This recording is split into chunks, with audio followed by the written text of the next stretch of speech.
warahmatullahi wabarakatuh. Berjumpa lagi bersama saya Dian Amelia dalam program Education Talk Politeknik Bosowa.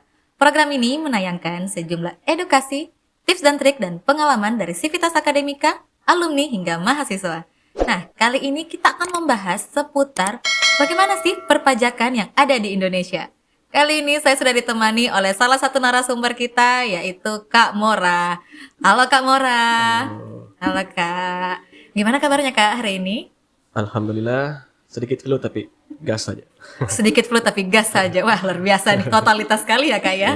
Harus. Oke. Kak Mora mungkin boleh disapa-sapa dulu audiens-audiens kita di luar sana Kak. Silahkan. Ya, halo, assalamualaikum warahmatullahi wabarakatuh. Perkenalkan, nama saya Mora Syahroni. Saya alumni Politeknik Bosowa, angkatan ketiga tahun 2015, jurusan perpajakan. Oke, luar biasa. Jurusan perpajakan sesuai tema kita. Perpajakan. Oke. Nah, Kak Mora, sebelumnya ini kan teman-teman mungkin pada tahu Kak Mora ini bekerja di mana sih? Kok kita akan membahas seputar perpajakan yang ada di Indonesia. Silakan Kak. Jadi kalau ditanya sebenarnya pekerjaannya apa, yang saya masih bingung sebenarnya. Si bingung. Karena banyak yang bilang konsultan pajak, cuma sebenarnya belum konsultan pajak karena masih ada legalitas yang harus dipenuhi dan sementara masih proses menuju ke sana. Oke. Jadi sementara mungkin, tapi secara job desk mirip-mirip lah sama konsultan pajak. Membantu dalam SP2D segala macam. Pokoknya job desknya banyak konsultan pajak. Tapi sekarang mungkin lebih tepatnya staf perpajakan freelance begitu. Oke, staf perpajakan freelance. Oke, akan nipis-nipis ke konsultan pajak Ya, nantinya. berpisah. Oke. Nah, Kak Mora, kita kan hari ini akan membahas seputar perpajakan yang ada di Indonesia. Nah, perpajakan yang ada di Indonesia ini, Amel penasaran nih Kak. Dari sudut pandang Kakak ini, perpajakan yang ada di Indonesia itu seperti apa, Kak? Ya, perpajakan di Indonesia sekarang ini sebenarnya sampai saat ini masih menjadi istilahnya tulang punggungnya pendapatan Indonesia. Iya. Hampir 90%. Jadi masih menjadi sangat-sangat vital fungsi pajak di Indonesia itu sendiri. Seperti misalnya fungsi-fungsi dari perpajakan itu sendiri, fungsi pemerataan, fungsi budgeter, fungsi regulasi itu masih sangat dibutuhkan di Indonesia. Dan sampai saat ini masih sangat-sangat besar perannya perpajakan di Indonesia seperti itu. Seperti itu ya. Jadi kalau dari sudut pandang Kakak nih, peran terpenting dari perpajakan kita saat ini tuh apa nih Kak? Khususnya mungkin di Kota Makassar ya Kak ya? Oke, kalau bicara khususnya di Kota Makassar, mungkin lebih meluas lagi kayak ke daerah-daerah sedikit. Iya, boleh. Perlu diketahui juga fungsi perpajakan itu ada beberapa. Salah satunya fungsi pemerataan. Iya. Nah, di mana fungsi pemerataan itu maksudnya daerah-daerah yang masih tertinggal, yang belum belum bisa memiliki pendapatannya sendiri seperti PAD yang cukup besar, itu pajak harus hadir. Pajak hadir di situ. Pajak hadir ya. Seperti kayak daerah-daerah, anggaplah daerah timur sana, saudara-saudara kita yang masih di sana. Iya. Kalau mau berharap sama PAD sendiri tidak mungkin bisa ada infrastruktur terbangun di sana. Nah, makanya pajak hadir di situ untuk membiayai pembangunan tersebut, di mana mungkin pendapatan pajak terbesar mungkin di Kota Jakarta, di mana sana banyak perusahaan-perusahaan besar yang menyetorkan pajaknya, di mana dikelola langsung negara mengalokasikan dana tersebut ke daerah-daerah, sehingga muncullah fungsi pemerataan dari pajak itu sendiri. Itu sih menurut dari sudut pandang saya yang sangat vital dari perpajakan itu sendiri. Kalau dari sudut pandang Kakak sendiri ya itu ya, berarti kan saat ini memang perlunya pemerataan perpajakan. Nah, apakah kalau dari sudut pandang Kakak, kita di Makassar ini atau di daerah-daerah sudah merasakan dampak-dampak positif dari hasil pemerataan itu sendiri, Kak? Ya, kalau di Makassar menurut saya sudah, alhamdulillah sudah merasakan ya. Apalagi sekarang kita lihat infrastruktur di mana-mana, seperti contoh kecilnya tol layang itu salah satunya. Dana-dana pendidikan gratis sampai sekarang itu sama dari hasil pajak. Contoh lagi kayak apa misalnya jalanan, perawatan Iya. jalan, meskipun masih ada beberapa titik yang masih belum, tapi itu kan salah satu juga eh, imbas dari perpajakan itu sendiri. Dampak positifnya salah Dampak satunya ya. positifnya ya. Oke, jadi memang di sisi lain walaupun lagi banyak kabar-kabar miring soal Iya. perpajakan, tetap kita harus punya sisi positif ya Kak ya. Iya. Positif salah satunya seperti tol layang, Betul. jalan-jalan yang sudah diperbaiki. Iya. Oke, jadi memang tidak usah dianggap negatif semua Iya. ya. Dan ini Kak, kita kan berbahas tentang negatif-negatifnya ta. Negatif-negatifnya ini kalau dari sudut pandang Kakak ini seperti apa Iya. nih Kak? Ya. Eh, sebenarnya pasti ada negatifnya. Tidak semua regulasi itu bisa menyenangkan semua Iya. orang pastinya. Salah satu yang menurut saya dari sudut pandang Pandang iya. sudut pandang saya tentang masih adanya yang harus dievaluasi dari sistem perpajakan adalah sistem pemungutannya. Karena sekarang Indonesia kan masih menggunakan sistem self assessment system, Iya. di mana kita yang hitung sendiri, kita yang lapor sendiri, kita yang melaporkan sendiri. Nah di situ saya masih melihat banyaknya wajib pajak kita yang masih bingung terhadap peraturannya. Karena contoh peraturan, anggap saja satu peraturan ini, penerimaan, anggaplah PPH. Iya. PPH dari dividen itu tidak hanya satu tarifnya, ada beberapa tarif. Kontraktor misalnya itu masih beberapa tarif. Jadi maksudnya peraturan kita itu masih terlalu ribet, sementara sumber daya kita masih minim tentang sosialisasi perpajakan itu sendiri. Tapi untungnya juga tapi memang menurut saya kenapa perpajakan itu memang ribet, karena ingin menjalankan fungsi keadilannya.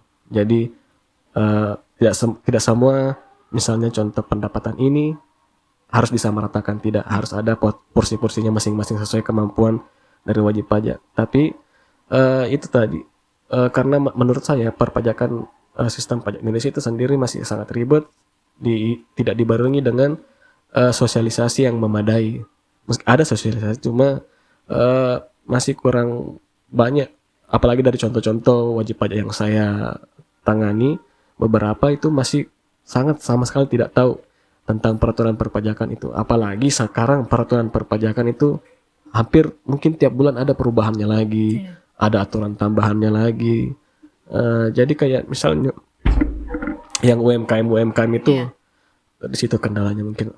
Jangankan UMKM Kak, yang perusahaan menengah besar saja menengah ke atas itu masih ada beberapa yang masih terkendala mengenai perpajakannya. Jadi menurut saya lebih kepada sosialisasinya saja sih. Sosialisasinya saja ya Kak ya. Jadi memang diperlukan berbagai sosialisasi di sudut-sudut daerah juga ya Kak ya, Iya, salah betul. satunya.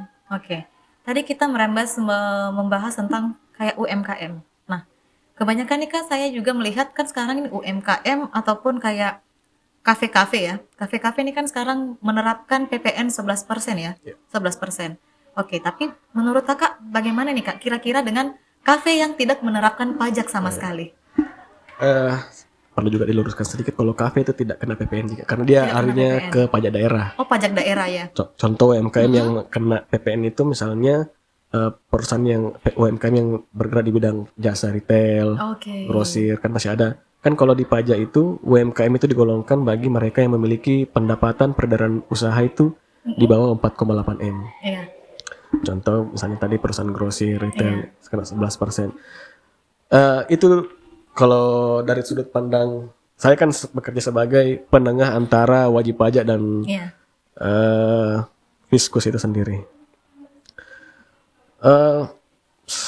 Dari sudut pandang wajib pajak itu sendiri agak ribet mereka, karena pendapatan UMKM itu masih menarik margin kecil, apalagi untuk kita tadi contoh perusahaan retail dan grosir itu masih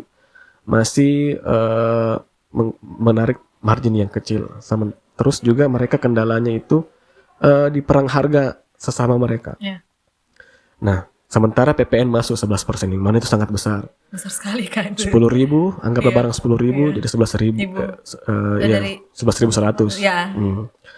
Sementara ada yang lain yang mungkin mirip retail tapi belum UMKM, yang belum kena wajib PPN itu, harganya di bawah itu. Sementara mereka harus, kalau retail itu harus perputaran barangnya cepat, bukan margin yang besar, jadi dia menjual kuantitas. perputaran uang tetes. Jadi seperti itu, terkendala dari persaingan harga. Meskipun itu uang titipan, tapi kan konsumen pasti memilih penjual yang lebih murah. Iya. Tapi dari sudut pandang Fisco sendiri tidak bisa menerima itu. Pokoknya kamu sudah sesuai kriteria harus pungut PPN. Jadi ada beberapa WP-WP yang retail itu terpaksa memotong margin mereka sendiri. Padahal kan harusnya PPN itu dana pembeli dititipkan ke penjual terus disetorkan negara. Tapi karena untuk mengurangi persaingan harga itu, makanya banyakkan wajib pajak UMKM itu menurunkan margin mereka. Terpaksa memotong margin mereka supaya bisa memenuhi syarat PPN itu sih kendalanya yang sejauh ini masih ada. Masih, berarti itu juga berlaku kayak seperti toko-toko di luar sana ya Kak ya? Iya. Oke, jadi terus bagaimana dengan kayak toko-toko online? Apakah tetap diberlakukan pajak seperti itu Kak? Iya, baru-baru ini kan kalau tidak salah tahun aturan terbarunya toko online shop semua rata kena pajak juga. Jadi Rata kena pajak ya? permasalahannya pasti sama. Itu sama. Tapi Persaingan harga. apakah memang harus 11% itu Kak? Pertimbangan ini pasti yang membuat regulasi ada pertimbangannya sendiri kenapa 11% dan tahun 2025 nanti menjadi 12% lagi. Wah, luar biasa ya. Pasti ada pertimbangannya kenapa mungkin untuk mencegah inflasi segala macam itu kan fungsi regulasinya lagi perpajakan, banyak fungsi-fungsi yang sebenarnya. Ada plus minusnya juga 11%. Plusnya mungkin bagi ya pemerintah lebih besar lagi pendapatannya, lebih besar lagi bisa kita bangun. Tapi ya itu tadi, ada yang beberapa tidak semua sama rata wajib pajak di Indonesia. Ada yang belum siap sama itu. Ada yang masih di bawah kemampuan daya belinya.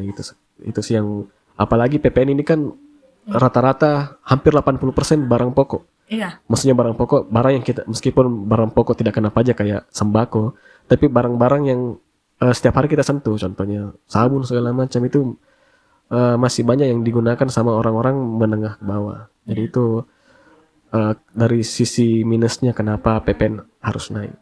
Oke, jadi kan banyak tuh di luar sana, biasa ibu-ibu atau siapa saja protes masalah harga.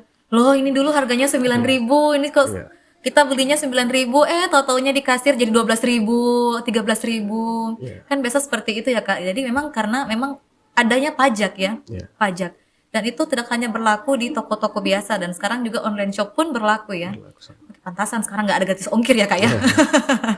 Oke Kak, kita lanjutin mungkin Kak, kendala-kendala apa aja nih sih Kak yang selama ini Kakak pernah hadapi sebagai konsultan pajak, atau mungkin masalah-masalah berat seperti apa nih Kak yang Kakak rasa pernah, wah masalah pajak yang ini nih yang paling berat, bisa bikin ceritakan Kak? Masalahnya terkait pasti masalah tadi ketidaktahuan tentang aturan. Contoh misalnya kemarin ini tidak menyebutkan nama ya, maksudnya yang saya tangani kemarin perusahaan ini berbentuk PT. Iya. Sementara menurut aturan perpajakan itu bentuk PT itu pemilik itu direktur, owner atau apapun penghasilan itu harus berupa gaji atau tidak dividen. Tapi kenyataan yang terjadi di lapangan apalagi pengusaha-pengusaha yang tidak tahu bagaimana sistem sebenarnya PT itu berjalan, banyak yang mengambil penghasilan itu secara random. Random itu maksudnya semua maunya dia mau ambil berapa, saya mau 10 juta ini. Dari situ mereka tidak tahu potensi pajaknya besar loh kalau kita ambil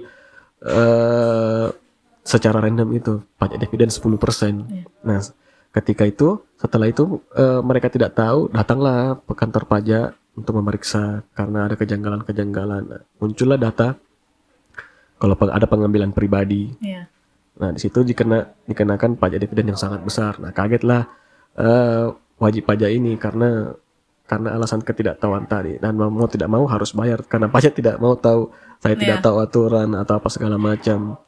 Nah, itu salah satu kendala paling besar yang rata-rata yang saya tangani, ada beberapa tangani rata-rata masalahnya seperti itu.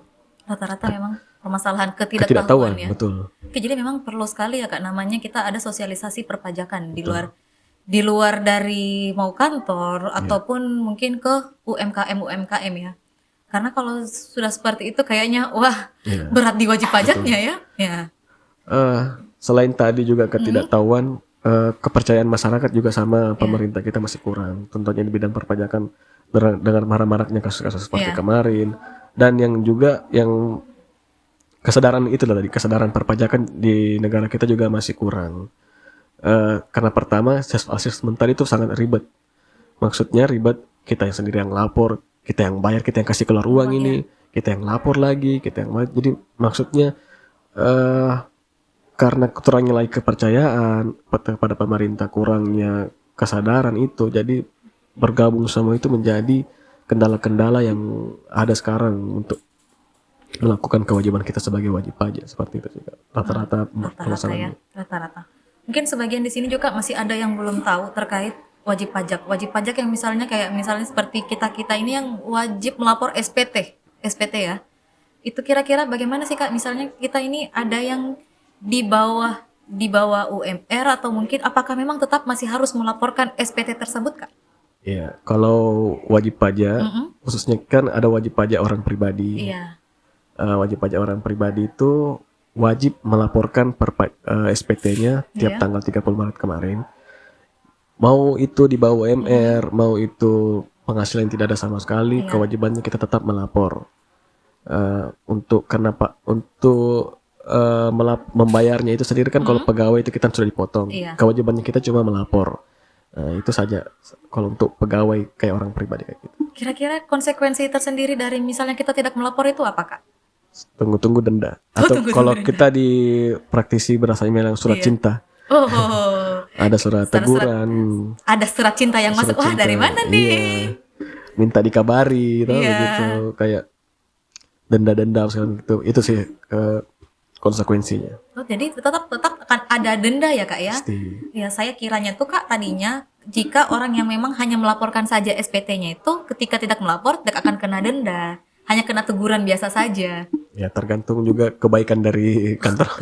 Tergantung dari kebaikan Iya, hatinya iya. ya. Oke, luar Tapi kalau biasa. secara aturan pasti ada teguran dulu. Bertahap-tahap, tidak langsung sebenarnya. Ada teguran biasanya kalau kita SP2DK dulu. Iya. Baru kalau semua dihindari itu baru muncul surat tagihan segala macam, surat sanksi apa segala macam baru itu. Mungkin itu salah satu juga fungsi dari relawan pajak ya. Harus Ya, gencar nih ya. sosialisasikan apa-apa yang jadi kebutuhan-kebutuhan kita di Indonesia terkait masalah pajak juga ya. Oke Kak, berarti kita lanjut nih Kak. Permasalahan tadi kan kita sudah bahas kendala-kendala. Nah, win-win solution dari Kakak sendiri sebagai seorang konsultan ini itu apa Kak? Ya, kalau menurut saya rangkullah kayak relawan-relawan pajak tadi itu. Iya, Yang saat ini Politeknik Bosowa iya, gaungkan ya, relawan pajak itu saya eh, sangat kagum sama program itu. Menurut saya solusinya perbanyak rangkul. Tidak kan sekarang apa ya, tenaga praktisi perpajakan sangat minim di Indonesia. Ada lagi tenaga praktisi begitu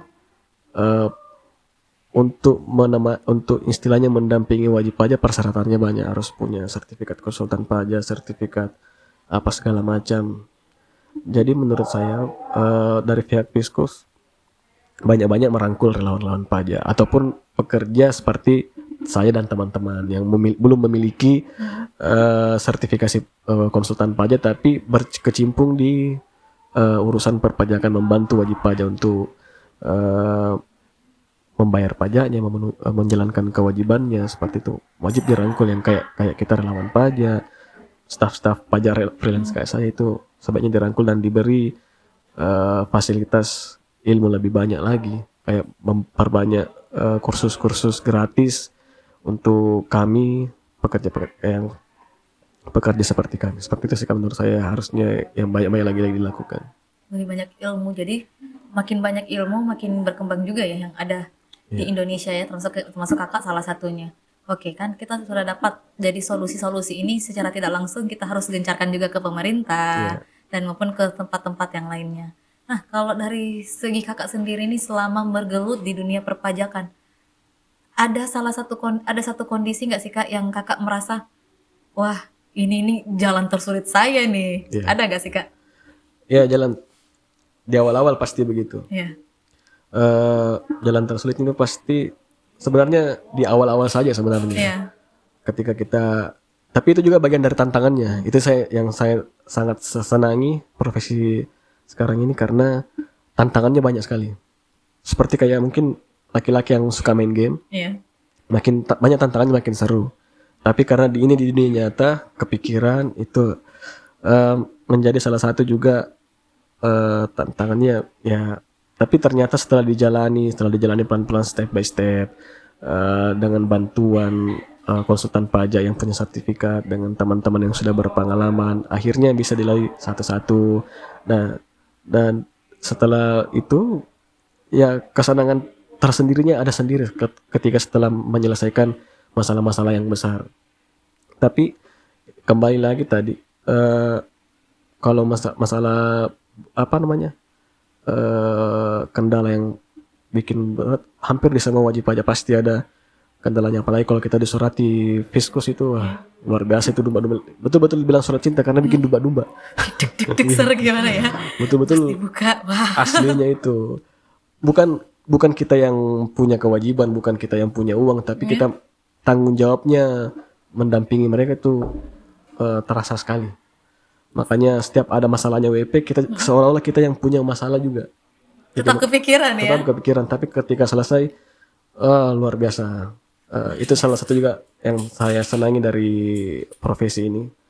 Tantangannya besar, tapi juga implikasinya, pelajaran yang didapat banyak. Tiap kasus, tiap yang dihadapi itu pasti ilmunya lagi berbeda, bervariasi terus. Jadi banyak istilahnya, kalau misalnya bahasa mungkin vocabulary bahasanya banyak. Kalau di kita vocabulary masalahnya itu besar. Jadi banyak ilmu yang didapat. Nah itu juga setelah selesai masalahnya, itu rasa senangnya tidak bisa terhitung lah. Tidak bisa dirangkum dengan kata-kata ya Kak. Iya, betul. Berarti banyak masalah, banyak ilmu nih secara tidak langsung ya. Banyak masalah. Biasanya kan banyak masalah, ini banyak pikiran, ini banyak masalah, banyak ilmu. Oke, karena dari tiap masalah, ilmu yang Kakak dapat tuh beda-beda. Apalagi kalau selesai masalah itu, mungkin anak sekarang bilang satisfying lah. Iya. Wah, satisfying, selesai setelah ada surat dari pajakan, kalau sudah kasus ini tutup, wah itu.